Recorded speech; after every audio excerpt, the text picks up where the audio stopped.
My name is Senator Dwight Bullard, B-U-L-L-A-R-D. I was born in Philadelphia, Pennsylvania, February 4th, 1977, UPenn Hospital, and then relocated to Miami in 1981.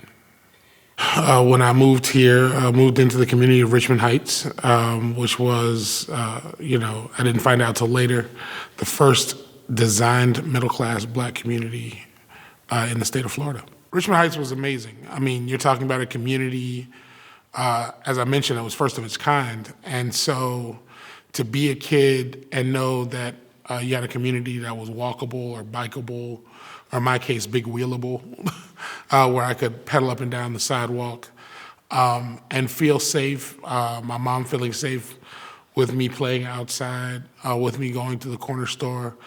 We had Black pharmacists, Black doctors, Black dentists. It made you feel as though things were boundless. The idea, and again, it's kind of like a cheat code that unfortunately other folks don't have, that I was blessed with, was this idea that you're being surrounded by Black professionalism, by Black excellence. As I would later come to find out, even the military veterans that were in the community at the time were folks like, the Red Tails were members of the Tuskegee Airmen, or, folks who were initially brought into the Postal Service as some of the first Black employees. And so that creates the framework for the community. And so you have these like baked-in role models that I really didn't realize until I was a little more mobile, that other communities didn't have that level of access to. So definitely a benefit that once I found out was a benefit I did not take lightly. My mom's activism kind of goes back to Philadelphia. Unfortunately, she lost a brother to racialized violence. Her brother Tyrone was killed by an all-white gang in Philadelphia. And she kind of became the de facto family advocate to get justice. And in this case, there were convictions, but that also introduced her to a number of political folks, district attorneys, mayors, police chiefs. So when she comes into a space like Miami, it was kind of like nothing to kind of figure that out, and like who were the pressure points politically that she needed to connect with. One of her early mentors was Carrie Meek. Carrie Meek at the time, when we get here, is in the state legislature. She was, one of the, larger-than-life Black political figures, her and Athlete Range. And so my mom was introduced to Carrie Meek through my grandma because they had known each other. And so she starts to make these kinds of political connections, but one of the first kind of activist advocate spaces she finds herself in is creating a homeowners association for Richmond Heights. She's founding this organization. She realizes that Richmond Heights itself, because it's a community but not an actual municipal space, didn't have a mayor or a city council. So there were only a handful of political spaces that influenced the community. And so she, being the audacious Black woman that she was, decided in 1984 she was just going to step out there and run for state representative, not knowing the full width and breadth of what this means. And I know for a lot of folks, if you can imagine a Miami that didn't have the Caribbean Latin flavor that it did. It was, Richmond Heights was old school Southern, agricultural in its connectivity to the rest of South Dade. And so she found herself running for an open seat against a number of white men and her. So this Black woman with an afro at the time, a slew of white men, both Republican and Democrat. And, she stepped out there and gave it a shot. Unfortunately, she wasn't successful in the primary, but she did become friends with the person who won the primary. A few years later, she would attempt another run in 1990. Was unsuccessful, but then the election of the first Black state rep from the area happens during then with Darrell Jones being elected. Then 2 years later, He moved on to run for state senate. So she saw the opportunity, and moreover, demographics had shifted. You had, a stronger black community coming out of that space. And 1992 was a historic year for black politics in general, because that was also the year that Carrie Meek, Alcee Hastings, and Corinne Brown became the first black members of Congress from Florida. So she kind of rode a wave into an elected position. But really kind of what shaped that moment more than anything was Hurricane Andrew. And that was kind of where she staked her claim and built her legend, if you will. So Hurricane Andrew had decimated South Dade, Richmond Heights included.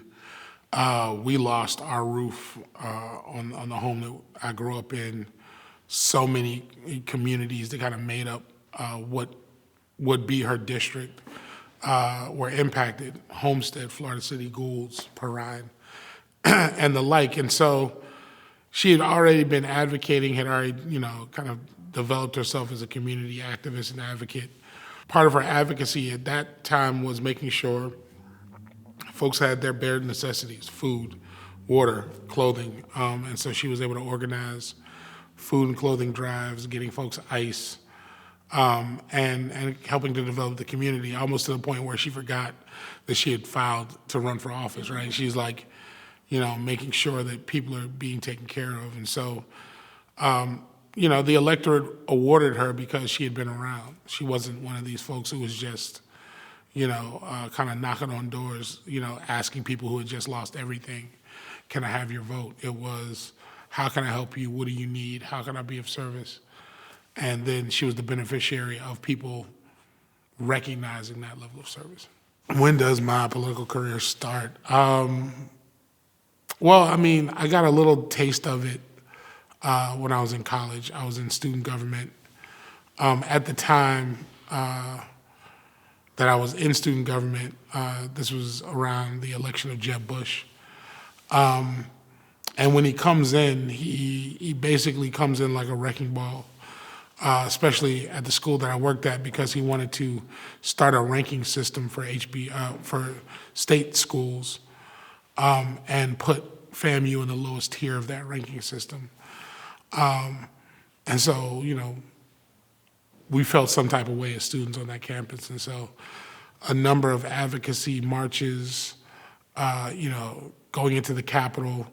At that time, I, got a chance to meet folks like Kendrick Meek and Tony Hill, who were serving with my mom in the legislature, who were a little bit, younger. And so, for this radical mindset, I was like, okay, who are the people I need to know? And of course, they do a sit-in of Jeb Bush's office around the time that I'm, again, matriculating through school. So that really kind of starts to shape and frame my political understanding of Tallahassee. Fast forward, to get a job as a teacher in high school. I start radicalizing my students, and I have no problem, and I have no apologies for that, because shaping young minds was probably the greatest job I ever had, but more importantly, helping them,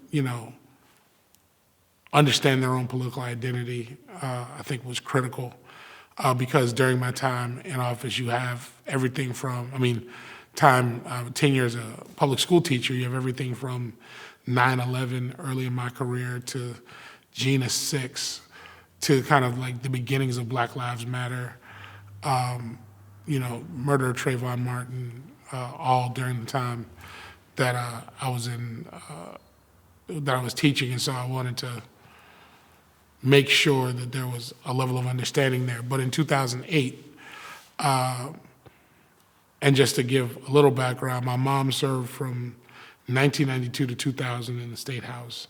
My dad then served from 2000 to 2008, also in the State House. So in 2008, he was leaving office, and something clicked in me that said, I might have an opportunity to do something. And of course, everyone else around me was like, you're destined to do this. Those are your parents. You're,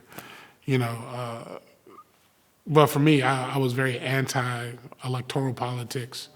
But when the guy with the funny name was running for president of the United States, that was also what was shaping that time period. So Barack Obama was a strong influence, and I remember distinctly him talking about the need for more black electeds to come about in order to help create the hope and change that people were looking for. And so, opportunity, influence converged at the right time.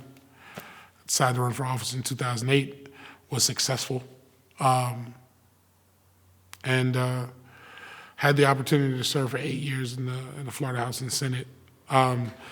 Definitely, direct attribution to my mom's laying the groundwork and the foundation for that to be possible, but also understanding that I did not want it to just be a pure extension of her work. I wanted to define and shape my own space in the political world, and so I think I in my 8 years I was able to do that. 2008 was the beginning of the Great Recession.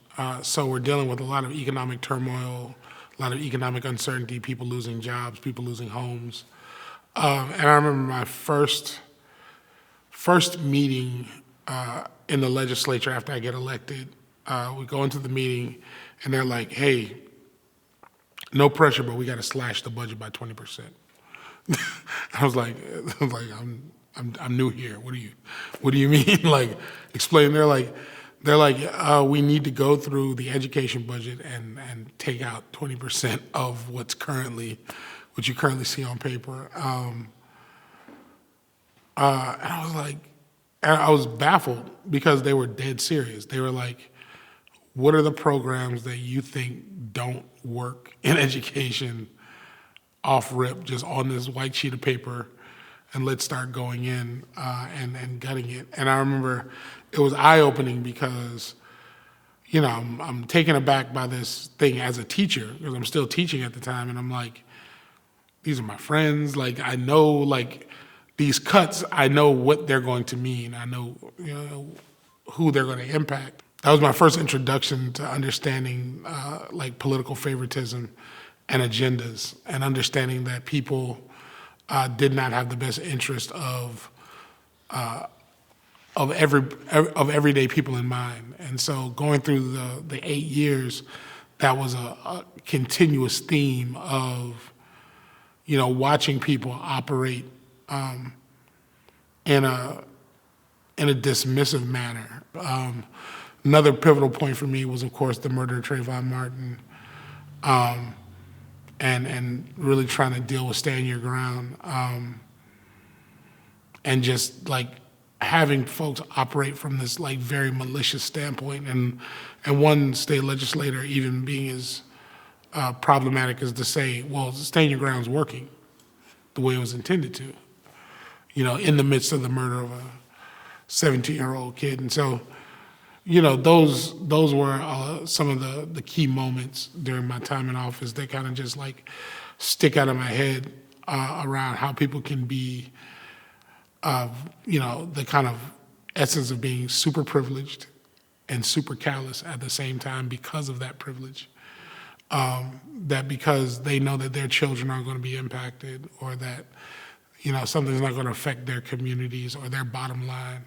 Well, a lot of people don't appreciate about Florida. What a lot of people don't understand about Florida is that Florida is a southern state. And you have to remind people of that, because people get caught up in the glitz and the glamour that is Miami, and they try to make this this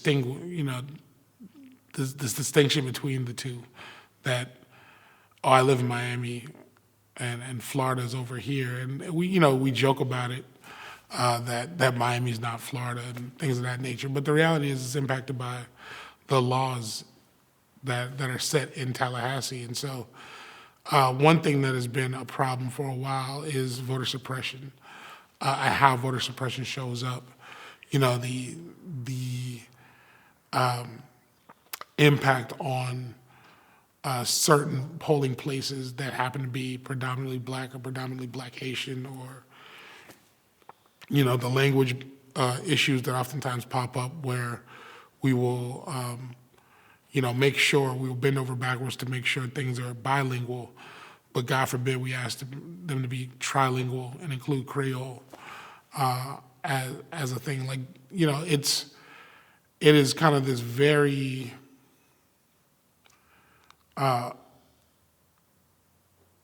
covert type of racism that still permeates.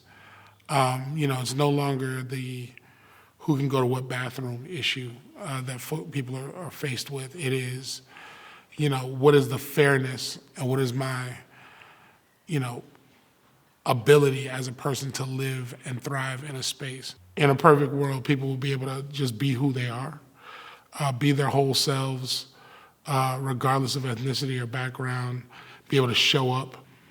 I think oftentimes people get caught up in this idea of, we don't want to see color. And I was like, no, quite the opposite. Racial justice is you definitely see color.